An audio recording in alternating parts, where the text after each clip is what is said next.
Bihar board 12 परीक्षा में आपका स्वागत है।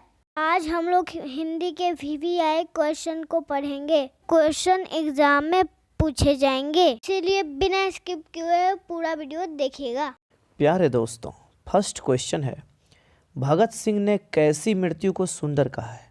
मृत्यु तो कई तरह के होते हैं। आत्महत्या के द्वारा भी लोग मर जाते हैं, बीमारियों से मर जाते हैं, कई तरह के बात होते हैं जहां लोग मर जाते हैं। लेकिन भगत सिंह ने कैसी मृत्यु को सुंदर कहा है, ठीक है, ये आपसे प्रश्न पूछा जा रहा है। साथ ही इसमें है, वे आत्महत्या को कायरता कहते हैं। आत्महत्या कायरता है, डरपोकपन है ना। इस संबंध में उनके विचारों को स्पष्ट करें, मतलब वो क्लियर क्या कहना चाह रहे हैं, कायरता कैसे हुआ, तो इस सब के बारे में भी बताना है। तो इसका उत्तर होगा, भगत सिंह ने राष्ट्र के खातिर कुर्बान हो जाने वाली मृत्यु को सुंदर कहा है। राष्ट्र के खातिर, राष्ट्र के लिए लड़ते हुए यदि कोई कुर्बान हो जाए तो उस मृत्यु को भगत सिंह ने सुंदर कहा है। ऐसा करने वाला व्यक्ति मरकर भी अमर रहता है। उन्होंने ऐसी मृत्यु को ही सुंदर कहा है। इसी कारण यह जानते हुए भी कि पकड़े जाने पर उन्हें फांसी होगी, फिर भी वे बम फेंक कर नहीं भागे। पता होगा, अंग्रेज़ों की जो असेंबली थी उसमें उन्होंने बम फेंक दिया और फिर भी नहीं भागा था। भगत सिंह आत्महत्या को कायरता कहते हैं। कायरता का अर्थ होता है डरपोकपन। आत्महत्या और बलिदान में फ़र्क होता है। लोग दुखों से पीछा छुड़ाने के लिए आत्महत्या करते हैं, लेकिन भगत सिंह मानते हैं कि जीवन में दुखों से घबराना नहीं चाहिए, संघर्ष करना चाहिए। संघर्ष करना बहुत अच्छा होता है। देश की खातिर अपने जीवन को कुर्बान कर देने से बढ़कर कुछ भी नहीं है। तो चलिए प्रश्न संख्या 2 देखते हैं। प्रश्न संख्या 2 है, माँ के लिए अपना मन समझाना कब कठिन है और क्यों। दोस्तों, इसका जवाब होगा, जब कोई माँ अपने बेटे को खो देती है तब उसके लिए अपने मन को समझाना कठिन हो जाता है। माँ अपने बेटे के बिना जीवित नहीं रह सकती है। बेटे के मृत्यु के बाद माँ को जीवन नीरस लगने लगता है, यानी कि जीवन में लगता है जैसे रस नाम की चीज़ है ही नहीं, पूरी उदासी हो जाती है। तो माँ को जीवन नीरस लगने लगता है। इसी कारण माँ को अपना मन समझाना कठिन लगता है। प्यारे दोस्तों, यह क्वेश्चन पुत्र वियोग नामक पाठ से उठाई गई है, जिसकी लेखिका सुभद्रा कुमारी चौहान है। इस पाठ के अंतर्गत बताया गया है कि माँ जो है उनका पुत्र खो जाता है ना, और फिर परेशान हो जाती है माँ। इसके जरिए तमाम माँ की समस्याओं को दिखाया गया है कि उसके लिए पुत्र कितनी बड़ी सपोर्ट होती है, कितना बड़ा सहारा होता है, और बेटा उनके लिए कितना प्यारा होता है। प्रश्न संख्या 3, गांधी जी के शिक्षा संबंधी आदर्श क्या थे। अर्थात कहने का मतलब यह है कि गांधी जी शिक्षा के बारे में क्या सोचते थे। उत्तर है, वर्तमान शिक्षा पद्धति को वे खौफनाक और हेय मानते थे। खौफनाक का अर्थ होता है डरावना, और हेय का मतलब होता है नफरतपूर्ण। वर्तमान शिक्षा पद्धति मतलब अभी जो चली आ रही मॉडर्न जो शिक्षा पद्धति है, आधुनिक शिक्षा पद्धति, उसको वे डरावना और नफरतपूर्ण मानते थे, क्योंकि शिक्षा का मतलब है बौद्धिक और चारित्रिक विकास। मतलब शिक्षा के जरिए लोग बुद्धि से भी विकसित हों और चरित्र भी उनका बेहतर हो, है ना। लेकिन यह पद्धति, जो आधुनिक जो पद्धति है शिक्षा प्राप्त करने की, उसे कुंठित करती है, मतलब उसे रोकती है। क्या चीज़ को रोकती है? तो बुद्धि भी सही से नहीं होने देती है। आज की जो मॉडर्न एजुकेशन सिस्टम है, और साथ में बच्चे का विकास जो होना चाहिए चरित्र के राह में, उसमें भी वो कुशल नहीं हो पाते। इस पद्धति में बच्चों को दस्तावेज रटाया जाता है। ऐसे में क्या हो रहा है आजकल, अक्सर बच्चे रट लेते हैं चीज़ों को, भले उसे समझ में आए या ना आए, ताकि आगे चल कर वे क्लर्क का काम कर सकें। बड़े ओहदे पर कम ही लोग जा पाते हैं, सिंपली क्लर्क, किरानी वगैरह बन गए, चपरासी वगैरह, ताकि आगे चलकर वे क्लर्क का काम कर सके, मतलब छोटे मोटे कोई काम कर सके। उनका सर्वांगीण विकास से कोई सरोकार नहीं है ना। सरोकार मतलब संबंध। तो इस तरह से क्या होता है, वो जो बच्चे होते हैं उनका जो सर्वांगीण विकास होना चाहिए, पूरे तरह से हर तरफ से जो विकास होना चाहिए, हर चीज़ में जो अव्वल होना चाहिए, उससे उसका कोई संबंध नहीं रह पाता है। जीविका के लिए नए साधन सीखने के इच्छुक बच्चों के लिए औद्योगिक शिक्षा के पक्षधर थे। जीविका का मतलब होता है जीवन जीने की प्रक्रिया।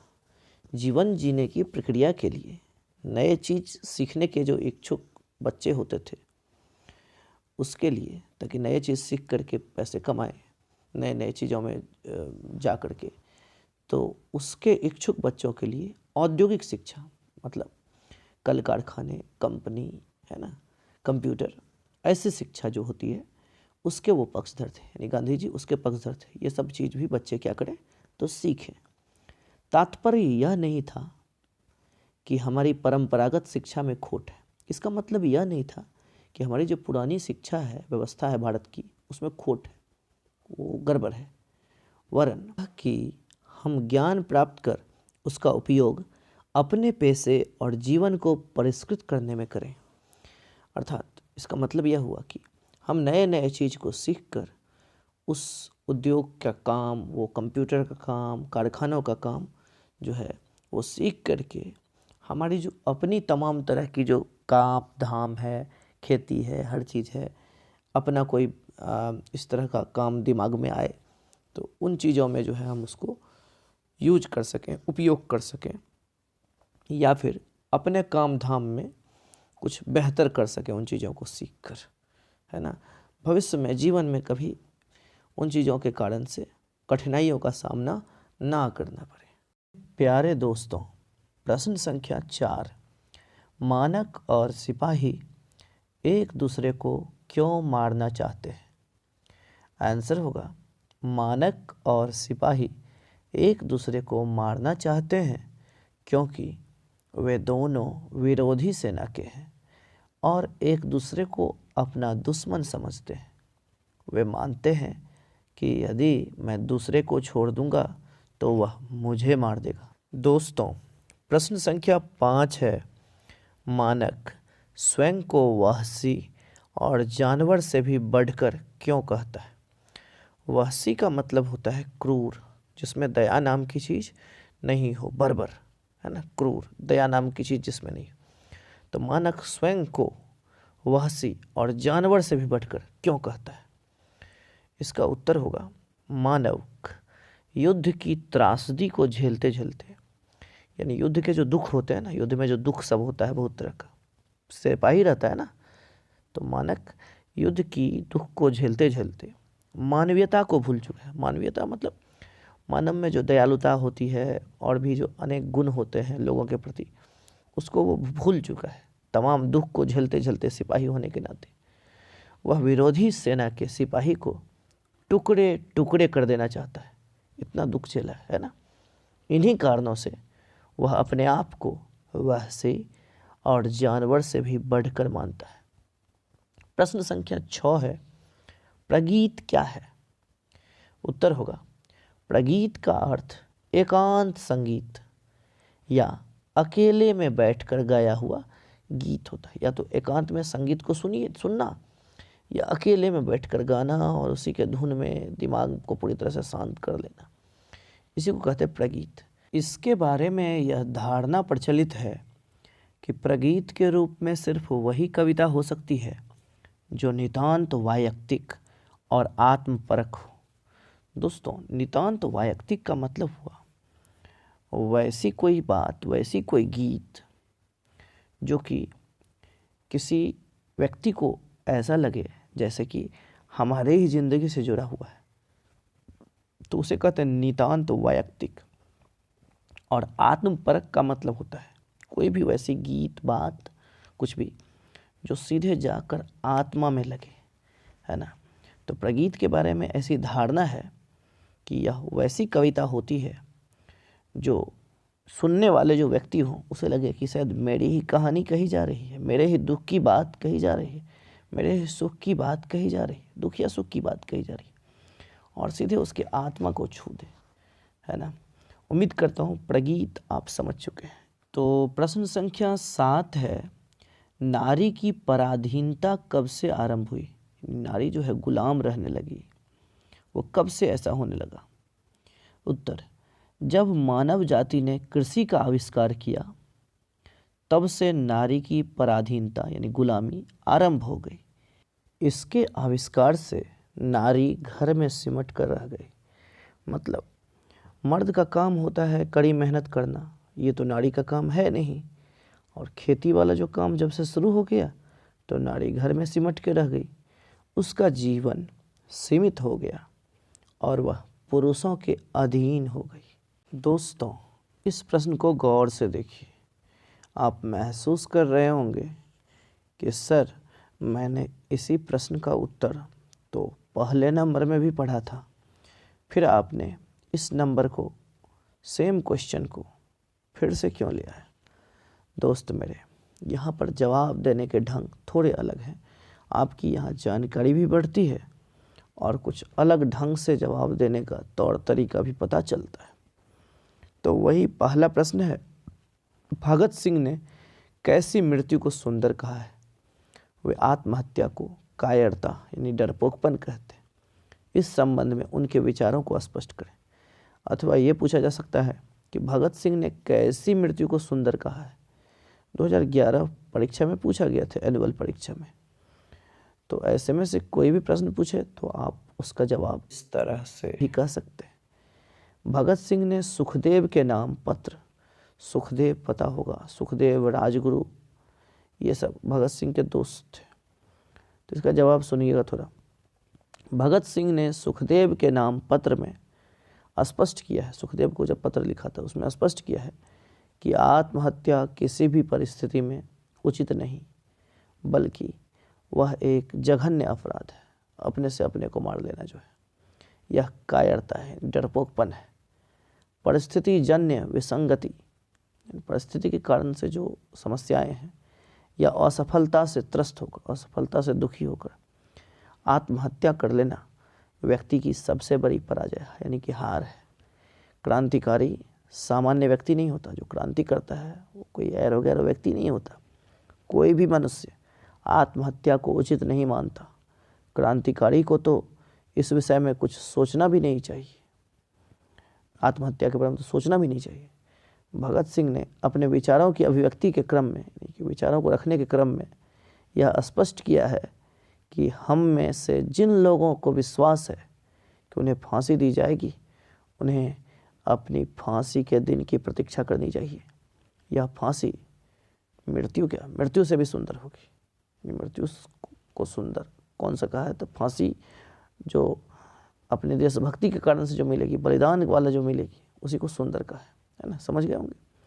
कुछ दुखों से बचने के लिए आत्महत्या करना एक कायरता है। तो आप वैसे भी जवाब लिख सकते हैं और इस अंदाज में भी जवाब लिख सकते हैं। फैसला आपके हाथों में है। यह जो कि बहुत ही महत्वपूर्ण प्रश्न है, इसलिए इसे मैंने दूसरे ढंग से भी यहाँ पर प्रस्तुत कर दिया है आपके लिए। मेरे प्यारे बच्चों, प्रश्न संख्या 8 है, भगत सिंह के अनुसार देश को कैसे युवकों की आवश्यकता है। देखो कितनी महत्वपूर्ण प्रश्न है, कितने सारे ईयर में पूछे गए। अथवा भगत सिंह को विद्यार्थियों से क्या अपेक्षाएं, क्या आशाएं, है ना। इस दोनों में से कोई भी प्रश्न पूछा जा सकता है। इसका जवाब होगा, भगत सिंह कहते हैं कि हिंदुस्तान को ऐसे देश सेवकों की ज़रूरत है जो तन मन धन देश पर अर्पित कर दे और पागलों की तरह सारी उम्र देश की आज़ादी के लिए या देश के विकास में न्यौछावर कर दे। यह कार्य सिर्फ विद्यार्थी ही कर सकते हैं। सभी देशों को आज़ाद कराने वाले वहाँ के विद्यार्थी और नौजवान ही हुआ करते हैं। वे ही क्रांति कर सकते हैं। अतः विद्यार्थी पढ़े, ज़रूर पढ़े, साथ ही पॉलिटिक्स का भी ज्ञान हासिल करे और जब ज़रूरत हो तो मैदान में कूद पड़े और अपना जीवन इसी काम में लगा दे, अपने प्राणों को इसी में उत्सर्ग कर दे, यानी कि झोंक दे। यही अपेक्षाएं हैं विद्यार्थियों से भगत सिंह को। प्रश्न संख्या 9 है, भगत सिंह ने अपनी फांसी के लिए किस तरह की इच्छा व्यक्त की है। यह व्यक्त है। उत्तर होगा, भगत सिंह की इच्छा थी कि जब भारतीय स्वाधीनता आंदोलन यानी भारतीय आज़ादी की जो आंदोलन है वो अपनी चरम सीमा पर पहुँचे, यानी लगे अंग्रेज को जो अब मुझे यहाँ से जाना हमारी मजबूरी हो जाएगी कुछ ही समय, वो चरम सीमा पर जब पहुँच जाए आज़ादी का आंदोलन, तब उन्हें फांसी दी जाए, यह उनकी इच्छा थी जो उन्होंने व्यक्त किया था। तो प्यारे बच्चों, प्रश्न संख्या 10 है, पुंडलिक जी कौन थे? बड़ी महत्वपूर्ण प्रश्न है। देखिए 2012, 14, 17 सभी एग्जाम में पूछे गए। तो इसका उत्तर होगा पुंडलिक जी भितिहरवा आश्रम विद्यालय के शिक्षक थे। भितिहरवा एक गांव का नाम था, तो वहाँ पर भितिहरवा आश्रम विद्यालय था, वहीं के शिक्षक थे। गांधी जी ने उन्हें बेलगांव से सन 1917 में बुलाया था उस विद्यालय में शिक्षक बनने के लिए, शिक्षा देने और ग्रामीणों के भयारोहण के लिए। ग्रामीणों में जो डर का माहौल था अंग्रेजों से, तो उसको दूर करने के लिए। पुंडलिक जी गांधी जी के आदर्शों को सच्चे दिल से मानने वाले बड़े ही निर्भय पुरुष थे। गांधी जी के आदर्शों को मतलब गांधी जी के जो सोच विचार थे उसको सच्चे दिल से मानने वाले बड़े ही निर्भय निडर पुरुष थे। पहले एक कायदा होता था कि साहब जब आए, बड़े अफसर लोग जब आते थे, अक्सर अंग्रेज लोग ही अफसर सब होते थे, तो वो जो आए तो गृहपति जो होता था यानी गांव का जो मुखिया होता था या गांव का मेन आदमी जिसको लोग कहते थे, वो उसके घोड़े की लगाम पकड़ता था। आने वाले हाकिम के घोड़े की लगाम पकड़ता था कि रुकिए अब पानी उनी लाते हैं आपके स्वागत में, इसके लिए लगाम पकड़ता था। एक दिन एमन साहब, एमन अंग्रेज का नाम है, एक दिन एमन साहब जो उस समय बड़े अत्याचारी थे आए, तो पुंडलिक जी ने कहा नहीं, उसे आना है तो मेरी कक्षा में आए, है ना, नहीं मुझे नहीं जाना है, उसे आना है तो मेरी कक्षा में आए, मैं लगाम पकड़ने नहीं जाऊंगा। पुंडलिक जी ने गांधी जी से सीखी निर्भीकता, निडरपन जो होता है गांव वालों को दी। यही निर्भीकता चंपारण अभियान जो हुआ था बाद में, उसकी सबसे बड़ी देन है, क्योंकि सबको उन्होंने निडर कर दिया पुंडलिक जी ने। तो बच्चों, भितिहरवा आश्रम और भितिहरवा ग्राम चंपारण में पड़ता है, जहाँ से पुंडलिक जी सभी लोगों को निर्भीक बनाते हुए चंपारण अभियान के लिए तैयार कर रहे थे। तो प्यारे बच्चों, प्रश्न संख्या 11 है, धांगर शब्द का क्या आशय है? बहुत महत्वपूर्ण प्रश्न यह भी है। उत्तर होगा धांगड़ शब्द का अर्थ, ओरांव एक भाषा है, उस भाषा में जो है धांगड़ शब्द का अर्थ भारे का मजदूर, यही होता है ना। धांगड़ एक आदिवासी जाति है, आदि मानव जैसा होता है, जिसे 18वीं शताब्दी के अंत में नील की खेती, आपको पता होगा अंग्रेज लोग नील की खेती करवाते थे यहाँ पर भारत में, तो 18वीं शताब्दी के अंत में नील की खेती के सिलसिले में दक्षिण बिहार के छोटा नागपुर पठार से चंपारण के इलाके में लाया गया था धांगड़ आदिवासी को। धांगड़ जाति आदिवासी जातियों ओरांव, मुरा, लोहार इत्यादि के वंशज है ना, लेकिन ये अपने आप को आदिवासी नहीं मानते हैं। धांगड़ मिश्रित ओरांव भाषा में बात करते, ओरांव भाषा और उसमें अन्य भाषा भी मिली रहती, तो उसमें बात करते हैं। धांगड़ों का जो सामाजिक जीवन है, यानी आपस में जो अपने लोगों के साथ जो उनका ज़िंदगी जो होता है बेहद उल्लासपूर्ण है, यानी कि बहुत ही खुशनुमा होता है, बड़े हंसते खेलते लोग होते हैं। स्त्री पुरुष ढलती शाम के मंद प्रकाश में, यानी शाम जब होता रहता है तो उसके मंद प्रकाश में सामूहिक नृत्य करते हैं, समूह में मिलकर के नाचते हैं। तो इस तरह से अच्छे से धांगड़ शब्द का क्या आशय है या क्या मतलब है आप लिखिएगा। Thanks for watching, God bless you.